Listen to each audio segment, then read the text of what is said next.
Good morning, fourth graders. Today is Unit 8, Lesson 3, about decomposing fractions. We will be going back and using your fraction strip, this one, first thing this morning. So if you have it from yesterday, go ahead and hit that pause button and find it because you're going to want to use it. Okay, here we go. Boys and girls, let's do a little bit of review from yesterday. I've drawn a tape diagram here, and it looks a lot like our tape diagram from yesterday. So what did we learn with this tape diagram yesterday? Yes, that each of the pieces represent 1/4, because when we folded it into 4 equal parts. And so our whole is split into 4 equal parts. Very good. Okay. So how much is shaded in this tape diagram? Yes, 3/4 are shaded. That's the total shaded. Very good. Today we're also going to talk about something called unit fraction. That's a new word for today. Unit fraction. A unit fraction always has a 1 as the denominator. So for our tape diagram today, our unit fraction would be 1/4. Just like we wrote on our picture yesterday, we said that each piece was 1/4. Very good. So we know that this picture represents 3/4, but we also know that the unit fraction for this picture is also 1/4. So today we're going to look at a fun way to use some things we already know about math to rewrite 3/4 in a different way. Are you ready? Here we go. Okay, the first way we could rewrite this is we could say that 3/4 equals 1/4 plus 1/4 plus 1/4. We're using our unit fraction and we're representing each piece shaded in on the tape diagram. So 3/4 could also look like this. 1/4 plus 1/4 plus 1/4. 3/4 could also look like this. 3 groups of 1/4. What is this symbol right here? Multiplication, you're right. We've also said that this little symbol right here could stand for the words groups of. So if we have 3 different groups of 1/4, that's also equivalent to our picture here that we made yesterday. 3 groups of 1/4 are colored in. Very good, friends.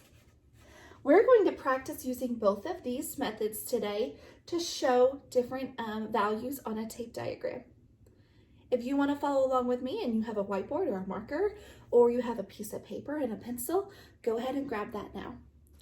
Okay, let's start our next problem. Here's my tape diagram. The first thing I need to know is how many parts are in the whole. How many different pieces do you see in this whole? 3, very good. That immediately tells us what our unit fraction should be. So our unit fraction for this tape diagram will be 1/3, because we have 3 pieces and one of those 3 pieces will be our unit fraction. Now, how many total pieces are colored in this tape diagram? 2, very good. So what fraction of the tape diagram is colored in? 2/3. That's exactly how we would say that. Now, we're going to practice writing those 2 different ways. The first way is with an addition sentence. So 2/3 is also equal to what? 2 unit fractions. 1/3 plus 1/3. Very good. And if we wanted to label them in our picture, we absolutely could label all the thirds up here and just look at the 2 that are colored in. Very good. The next way we're going to write is our, my letters got all messed up, multiplication sentence. So 2/3 can also be 2 groups of 1/3. Remember, we're saying that that multiplication sign is those words, groups of. Very good. So if I looked up here at my picture, could I see two groups of 1/3? I have 1/3, 1/3. That's two groups of 1/3. And are they both shaded in?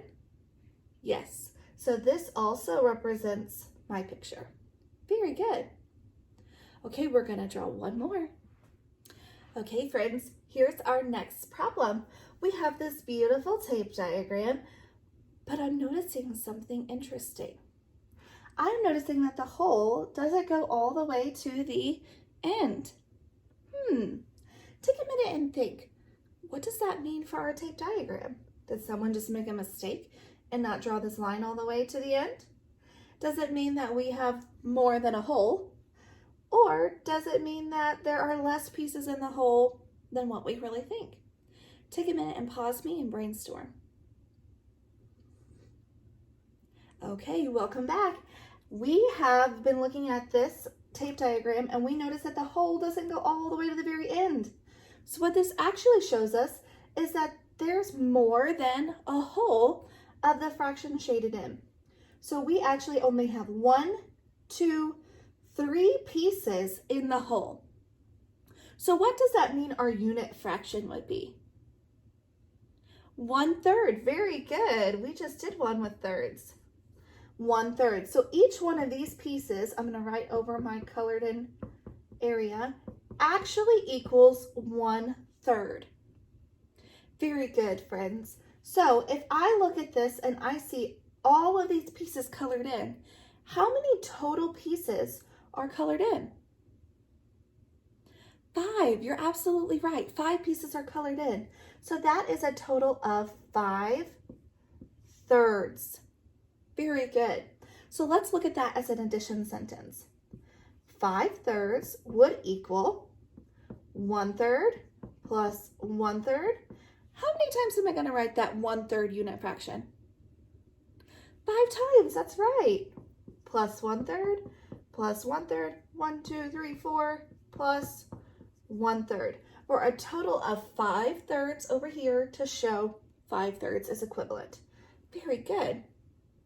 Well, I'm also practicing writing that multiplication sentence. So if I look up here in my tape diagram picture, how many groups of 1/3 do I have shaded in? I have 5, you're right.